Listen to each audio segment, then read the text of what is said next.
என்ன வாழ்க்கடா இது? எவனுக்கு நான் துரோகம் பண்ணேன்? எனக்கு மட்டும் ஏன் கடவுள் இப்படி ஒரு துரோகத்த பண்ணியிருக்கிறாரு?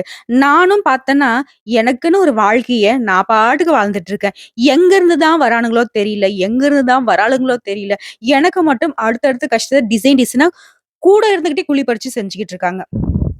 கட்டிக்கிட்டவங்களோ, இல்ல பெத்தவங்களோ, கூட பொறந்தவங்களோ யாருமே எனக்கு ஆதரவா இல்ல. ஆனா, அவங்களுக்கு ஒரு பிரச்சனைனாக்க, என்னதான் இந்த மண்டையோ தெரியல. தான் ஆடலனாலும் தன்னோட சதா ஆடுதுன்றது மகர ராசிக்கு பொருத்தமான விஷயம். முன்னாடி போய் நிக்கிறேன். என்னுடைய உறவுகள் செய்த தப்புக்காக என்னுடைய உசிரையும் குடுக்க ரெடியா நிக்கிறேன். ஏன்? பாசத்துக்கு மட்டும் ஏன் கடவுளே என்னை இப்படி பைத்தியக்காரனா ஆக்கி வச்சிருக்க? பைத்தியக்காரியா ஆக்கி வச்சிருக்க? இப்படி பல நாள் கேள்விய மட்டும் கடவுள்கிட்ட வச்சுக்கிட்டு, "அட போ! நீ என்ன போய் பேசிற போற? எப்பவும் சாகுற வரைக்கும் எனக்கு இந்த மாரி ஒரு வாழ்க்கை தான் குடுக்க போறியா?" அப்படின்ற ஒரு புரிதலோட வாழ்க்கைய வாழக்கூடிய மகர ராசிக்காரங்களே. இப்ப தலைப்பு பார்த்தோனே டென்ஷன் ஆயிருப்பீங்க. 5 கிரகங்கள் பலம் பெற்றிருக்காங்க. உங்களுடைய வாழ்க்கையே மாறப்போகுது. அதுவும் தலைவிதியே மாறப்போகுது. 100% சீக்ரெட்டான விஷயம். இத பார்த்து கண்டிப்பா டென்ஷன் ஆயிருப்பீங்க. அப்படி என்ன உங்களுக்கு இருக்க போகுது? இந்த வரக்கூடிய 15ஆம் தேதி முதல் உங்க வாழ்க்கை எப்படி மாறப்போகுது? பார்க்கலாங்களா? மகரத்த பொறுத்தவரைக்கும் தன்னுடைய ராசிக்கு அதிபதியே சனீஸ்வர பகவானா இருக்கிறதுனால, வேற யாரும் எனக்கு வேணா வைக்க வேணாம். நானே எனக்கு வேணா வச்சுக்கிறேன். நான் தான் முன்னாடியே சொன்னேன் இல்லையா? என்ன பிரச்சனை நடந்தாலும் என்ன சுத்தி இருக்கவங்களுடைய நன்மைக்காக நான் போய் தலைய வுட்டுக்கிறேன். அதுங்க ஆனா வந்துட்டு நானு அதுக்கு முன்னாடி நின்னு பொறுப்பேத்துக்கிட்டு கஷ்டப்படுறேன் அப்படிங்கிறத அவங்க யாரும் புரிஞ்சுக்கிறது இல்ல. தொடர்ந்து அவங்களோட வேலைய செஞ்சுக்கிட்டு ஜாலியா இருக்க தான் செய்றாங்க. நான் வழக்கம் போல என்னோட தலைய வுட்டுக்கிட்டு மாட்டிட்டு முழிச்சுட்டு தான் இருக்கேன். இப்படிதான் மகர ராசியோட குணம். உங்கள பொறுத்தவரைக்கும் பணவரவு அப்படிங்கிறது தாராளமா இருக்கக்கூடிய காலகட்டம். எதிர்பாராத செலவுகள் ஏற்பட்டாலும், அதிகரிச்சாலும், அத சமாளித்து விடுவதற்கான பணபலம் உங்ககிட்ட இருக்குங்க. கூடுமான வரைக்கும் தயவு செஞ்சு ஒரு ரிக்வெஸ்ட்டாவே சொல்றேன். உங்களுடைய சொந்த பந்தங்களுக்காக, உங்களுடைய உறவுகளுக்காக, உங்களுடைய உடன்பிறப்புகளுக்காக, அவங்களுக்காக அனாவசிய செலவுகள் செய்து கடன் வாங்கக்கூடிய ஒரு சூழ்நிலைக்கு தள்ளப்படலாம். நான் முன்னெச்சரிக்கையா சொல்றேன். அனாவசிய செலவுகள் செய்யாம தள்ளி நில்லுங்க. போதும். செஞ்ச வரைக்கும் போதும். இனியாவது திருந்துங்க. அடுத்ததா கணவன் மனைவிக்கிடையே அந்யோன்யம் அதிகரிக்கும். பெருத்த போராட்டமா இருந்துச்சு இல்லையா? கணவன் மனைவிக்கிடையே சண்டை, சச்சரவு இப்படியே போயிடுச்சு இல்லையா? அந்த நிலை மாறப்போகுது. முக்கியமா கொடுக்கல் வாங்கல் இந்த மாதிரியான விஷயங்கள்ல முன்னெச்சரிக்கை நடவடிக்கை அவசியம். உங்களுடைய உடன்பிறப்புகளுக்கு உதவி செஞ்சீங்க அப்படின்னாக்க உபத்திரம் வரக்கூடும். சிலருக்கு ஆன்மீகத்துல நாட்டம் அதிகரிப்பதோடு தெய்வீக பணிகள்ல ஈடுபடக்கூடிய வாய்ப்பும் காத்துக்கிட்டு இருக்கு. சோ தெய்வ பலம் கூடுது. நல்லவங்க யாரு? கெட்டவங்க யாரு? யாரால உங்களுக்கு நல்லது, உபத்திரம் அப்படிங்கிறத நான் தெளிவா சொல்லியிருக்கிறேன். பார்த்து உஷாரா இருங்க. அதுவே அலுவலக பதவியில இருக்கக்கூடிய அன்பர்களுக்கு பதவி உயர்வு, சம்பள உயர்வு கிடைக்கும். அதிகாரிகள் உங்களுக்கு அனுசரணையா நடந்துப்பாங்க. நீ சொல்லுப்பா பார்த்து பண்ணிக்கலாம் அப்படின்ற அளவுக்கு உங்களுடைய மதிப்பு, மரியாதை உங்களுடைய அலுவலகத்துல உயரப் போகுது. பணி நிரந்தரமாக போகுது. பணி சுமை அதிகரித்தாலும் சக ஊழியர்கள் உங்களுக்கு உதவிகரமா இருக்க போறாங்க. சோ வேலைய பொறுத்தவரைக்கும் தனியார் துறையோ, இல்ல அரசாங்கத் துறையோ ரொம்பவே சாதகமா இருக்கு. வியாபாரத்த பொறுத்தவரைக்கும் கொஞ்சம் கூடுதலா உழைக்க வேண்டியிருக்கும். சொந்தமா தொழில் செய்யக்கூடிய மகர ராசிக்கு. பட் விற்பனை, லாபம் அப்படிங்கிறது அதிகரிக்குங்க. உங்களுடைய முயற்சிகளுக்கு கூட்டு தொழில் செய்றீங்களா? உங்களுடைய பங்குதாரர்களுடைய ஆதரவு கிடைக்கும். சொந்தமா தொழில் செய்யக்கூடிய அன்பர்களுக்கு உங்ககிட்ட வேலை செய்யக்கூடிய பணியாட்கள் நல்லபடியா ஒத்துழைப்பு கொடுக்க போறாங்க. அதுவே குடும்பத்தை ஆளும் பெண்களுக்கு நிம்மதியான நாட்களா அமைய போகுது இனி வரக்கூடிய நாட்கள். அலுவலகம் செல்லக்கூடிய பெண்களுக்கு அலுவலக சூழ்நிலை உற்சாகமா இருக்க போகுது. சோ சகல விதங்கள்லயும் நன்மைகள் உண்டு. குடும்பத்துல மட்டும் நல்லவங்க கெட்டவங்க யாருங்கிறத தோல் உரிச்சு காட்டியிருக்காரு கடவுள். பார்த்து சூதானமா இருந்துகிட்டா மட்டும் போதும். சோ இந்த பலன்கள் எல்லாமே உங்க ஜாதகத்துல இருக்கக்கூடிய கிரகங்களுடைய அமைப்பு பொறுத்து தான் இருக்கு. சோ உங்க ஜாதகத்துல எந்தெந்த கிரகங்கள் எங்கெங்க இருக்காங்க? அத பார்க்கலாங்களா? மகர நட்சத்திரத்த பொறுத்தவரைக்கும் உத்திராடம் நட்சத்திரம் 2ஆம் பாதம், 3ஆம் பாதம், 4ஆம் பாதம், திருவோணம் நட்சத்திரம், அவிட்டம்ல இருக்கக்கூடிய 1ஆம் பாதம், 2ஆம் பாதம். 6 நட்சத்திரங்களுடைய ஆட்சிய தான் மகர ராசின்னு சொல்லுவோம். பொதுவா மகர ராசின்னு சொன்னோம்னாக்க, ஒரு சிலர் யோசிப்பீங்க. "நீ சொல்றது எதுவுமே எனக்கு வந்து செட் ஆகலையே! என்னவா இருக்கும்?" அப்படின்னு யோசிப்பீங்க. சோ நட்சத்திரங்களுக்கும் தனித்தனி பலன்கள் இருக்கு. கொஞ்சம் மாறுபடும். உங்களுடைய ஜனன ஜாதகத்தை பொறுத்து, அதாவது உங்களுடைய பிறப்பு ஜாதகத்தை பொறுத்தும் மாறுபடுங்க. நம்ம சொல்லக்கூடிய விஷயங்கள் பொது பலன்கள். உங்க பேர் தெரியாது, ஊர் தெரியாது, எதுவுமே தெரியாம நான் உங்களுக்கு பலன் சொல்றேன் அப்டின்னாக்க, ஒரு சிலருக்கு ஒத்து போறதும், ஒரு சிலருக்கு மறுக்கிறதும் காரணம் உங்களுடைய ஜனன ஜாதகத்தை பொறுத்து மாறுபடுவதனால. ஆனா மேக்ஸிமம் ஆஃப் விஷயம் இது உங்களுக்கு செட் ஆகும். டீப்பா திங்க் பண்ணா மட்டும் ஒரு சில விஷயங்கள் மாறுபடுங்க. உங்க நட்சத்திரத்த பொறுத்தவரைக்கும் கிரக நிலைகள்னு பார்த்தோம்னாக்க, தன, வாக்கு, குடும்பஸ்தானத்துல சனி பகவான் வக்ரகதியில இருக்காரு. தைரிய, வீரிய ஸ்தானத்துல ராகு பகவான் அமர்ந்திருக்காங்க. பஞ்சமஸ்தானத்துல குரு பகவானும், ரண, ருண, ரோகஸ்தானத்துல செவ்வாய் பகவானும், அஷ்டமஸ்தானத்துல வெளிச்சமான கிரகமான சூரிய பகவானும், குளிர்ச்சியான கிரகமான சந்திர பகவானும், புத்திக்கு அதிபதியான புதன் பகவானும் 3 பேரும் கூட்டணியில இருக்காங்க. பாகிஸ்தானத்தை பொறுத்தவரைக்கும் சுக்கிர பகவான், கேது பகவான் அமர்ந்திருக்காங்க. சோ இந்த கிரக நிலையை வைத்து திருக்கணித பஞ்சாங்கத்தின்படி மங்கள காரியங்கள் எல்லாமே மிக அருமையாக நடைபெற போகுது. அதுவும் நல்லபடியா நடப்பதற்கு உங்களுடைய திட்டங்கள் தீட்டுவதற்கும் இந்த காலம் அப்படிங்கிறது பேர் உதவியா இருக்கும். ரொம்ப நாளா பிளான் பண்றீங்க. ஒரு நல்ல விஷயத்த நடத்தணும். திட்டம் போடுறது ஒண்ணு, அங்க நடக்கிறது ஒண்ணா இருந்துச்சு. சூப்பரா இருக்க போகுது. இப்ப நீங்க செய்யக்கூடிய முயற்சிகள் எல்லாமே வெற்றி குடுக்க போகுது. அப்படி ஒரு சாதகமான காலகட்டம். சுப செலவுகள் அதிகமாகும். குடும்பத்துல இருந்து வந்த சிக்கல்கள் அனைத்தும் நீங்கும்.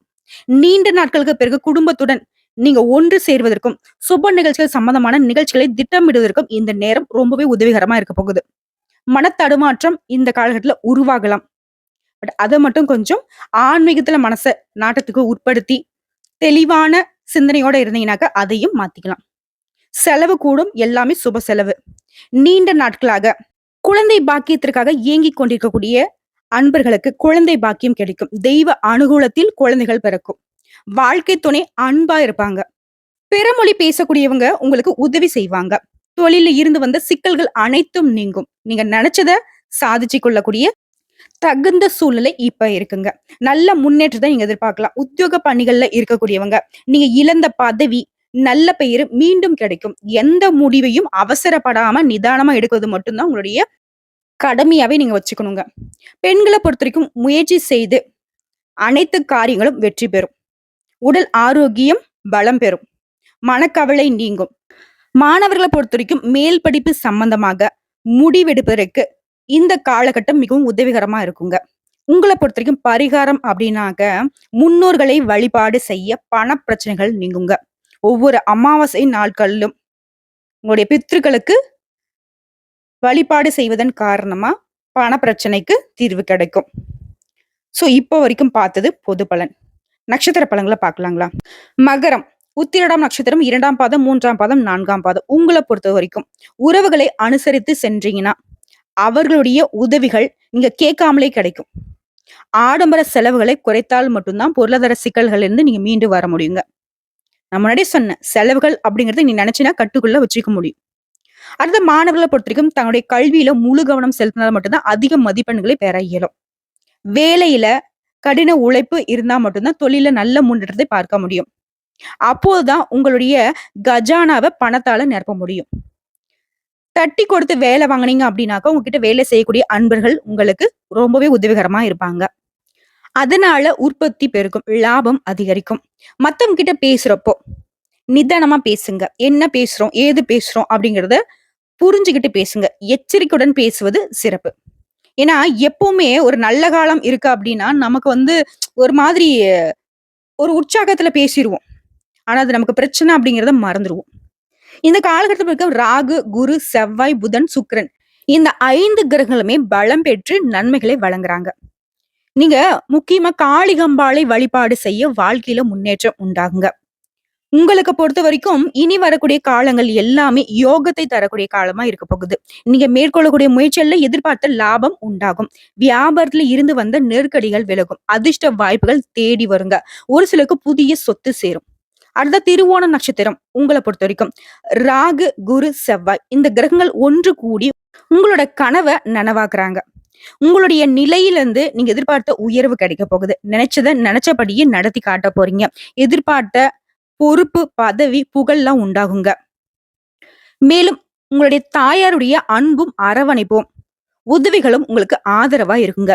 திருமணம் ஆகாத இந்த நட்சத்திரத்தை சேர்ந்தவங்களுக்கு ஆணா இருக்கட்டும், பெண்ணா இருக்கட்டும், நீங்க செய்யக்கூடிய முயற்சிகளுக்கு நல்ல வரன் அமையுங்க. அவசியமற்ற அலைச்சல் தரக்கூடிய பயணங்கள் மேற்கொள்ளாமல் இருப்பது சிறப்பு. உங்களுக்கே தெரியும் இல்லையா? அவசியமான பயணம் எது? அனுகூலமான பயணம் எதுன்னு சொல்லிட்டு. நீங்க மேற்கொள்ளக்கூடிய பயணங்கள் உங்களுக்கு சாதகமா, பாதகமாங்கிறத முடிவு பண்ணிட்டு அப்புறம் பயணம் மேற்கொள்ளுங்க. அரசு ஊழியர்களுக்கு கட்டளைகளை இடும்படியான அதிகாரமிக்க உயர் பதவிகள் கிடைக்கும். பிள்ளைகள் கிட்ட நல்ல உயர்வான முன்னேற்றங்களை நீங்க எதிர்பார்க்கலாங்க. சுகமான சுற்றுலா பயணங்களை மேற்கொள்வதற்கு மனசுல மகிழ்ச்சி பொங்கக்கூடிய காலகட்டம். வாகனங்கள்ல போகிறப்ப மட்டும் எச்சரிக்கை தேவைங்க. உங்களுடைய நட்பு வட்டாரத்தை பொறுத்த வரைக்கும் உதவிகரமான புதிய நண்பர்கள் கிடைப்பாங்க. எழுத்து தொழில்ல முன்னேற்றம் ஏற்படும். தாய் மாமனுக்கு நன்மைகள் ஏற்படுங்க. சிலருக்கு கௌரவ பட்டங்கள் தேடி வருங்க. அடுத்த அவிட்டம் நட்சத்திரம் 1ஆம் பாதம் 2ஆம் பாதம். சுக சௌரியங்கள் அதிகரிக்கூடிய காலகட்டம். சுப செய்திகளால மனம் மகிழுங்க. வெளிநாட்டு பயணம், வாணிபத்தால தன லாபம் அதிகரிக்கும். வீட்டுல அமைதியும் நிம்மதியும் நிலவ போகுது. மனைவியின் பேச்சை கேட்டு நடக்க வேண்டிய சூழ்நிலை ஏற்படுங்க. வீண் செலவுகளை குறைத்துக் கொண்டு சேமிப்பை அதிகரிக்க செய்வது நல்லது. வியாபாரத்துல போட்டிகளை சமாளிக்க கொஞ்சம் கடினமா உழைக்க வேண்டி இருக்குங்க. அந்த உழைப்புக்கு ஏற்ற ஆதாயமும் கண்டிப்பா கிடைக்கும். விவசாயிகளுக்கு அதிக மகசூல் ஏற்படுங்க. லாபத்தால உங்களுடைய வசதிகள் பெருக்க போகுது. பணிபுரியும் பெண்களுக்கு தங்களுடைய உயர் அதிகாரியுடைய ஆதரவு உங்களுக்கு முன்னேற்றத்தை கொடுக்குங்க. பக்தி மார்க்கத்துல ஈடுபாடு அதிகரிக்கும். சுபகாரிய நிகழ்ச்சிகள் இல்லத்துல மகிழ்ச்சி பொங்க செய்யுங்க. மேலும் உங்களுடைய நட்சத்திரநாதன் 6ஆம் இடத்துல சஞ்சரிக்கிறதுனால உடல்நிலை சீராகும். செல்வாக்கு உயரும். உங்களுக்கு இருந்து வந்த எதிர்ப்புகள் விலகும். குருவினுடைய சஞ்சார நிலையும் அவருடைய பார்வையும் உங்களுடைய எதிர்பார்ப்புகளை பூர்த்தியாக்குங்க. நடக்காதுன்னு நினைச்ச காரியங்கள் கூட கடகடன்னு நடக்குங்க. சகல விதங்களையும் நன்மைகள் மட்டுமே வரக்கூடிய 15ஆம் தேதியிலிருந்து மகர ராசிக்கு நடக்க போகுதுங்க. இப்போ வரைக்கும் பொது பலன் பார்த்தாச்சு, நட்சத்திர பலன்களை பார்த்தாச்சு. இன்னும் கூடுதலாக இதுவரைக்கும் அஷ்டமஸ்தானத்துல இருந்து வந்த சூரியன் விலகி பாகிஸ்தானத்துக்கு செல்வது நல்ல அமைப்பு. ராசிக்கு 6க்கு உரிய புதன் 8ஆம் இடத்துல தனித்து இருக்கிறதுனால சில எதிர்பாராத நன்மைகள் உண்டு. மேலும் சொல்லணும்னா விபரீத ராஜயோகமான பலன் உண்டு. எதிர்பாராத மாற்றங்கள் வந்து மகிழ்ச்சியை அளிக்க போகுது. புதிய ஒப்பந்தங்கள் கிடைக்கும். தாய் வழி சொந்தங்கள் ஏதோ ஒரு விதத்துல உங்களுக்கு உதவிகரமா இருக்க போறாங்க. உத்தியோகத்துல மேல் அதிகாரிகள் உங்களுக்கு ஆதரவை கொடுக்க போறாங்க. சிலருக்கு புதுசா வீடு கட்டக்கூடிய யோகமான அமைப்பு காத்துக்கிட்டு இருக்கு. ராகு பகவான் 3ஆம் இடத்துல இருக்கிறதுனால மனசுல தைரியத்தையும் ஆற்றலையும் அதிகரித்து கொடுக்கிறாரு. காரிய தடைகள் எல்லாமே விலகி எல்லா விதங்களிலும் வெற்றிகள் உங்களை தொடர போகுது. உங்களை பொறுத்த வரைக்கும் பரிகாரம்னு பார்த்தோம்னாக்கா அனுமனை சனிக்கிழமைகள்ல வணங்க அனைத்து நன்மைகளும் விளையும். அருகே உள்ள நவகிரக சன்னதிக்கு சென்று 9 முறை வலம் வர எல்லா விதங்கள்லயும் நன்மைகள் அதிகரிக்குங்க. இவ்வளவுதாங்க. மகர ராசியை பொறுத்த வரைக்கும் வரக்கூடிய 15ஆம் தேதியில இருந்து யோகமான காலம் பிறந்துருச்சு. மனசுல கூடிய எல்லா கஷ்டங்களையும் விலக்கிட்டு வரக்கூடிய வாய்ப்பை பயன்படுத்திக்கிட்டு சந்தோஷமா இருக்க போறீங்க.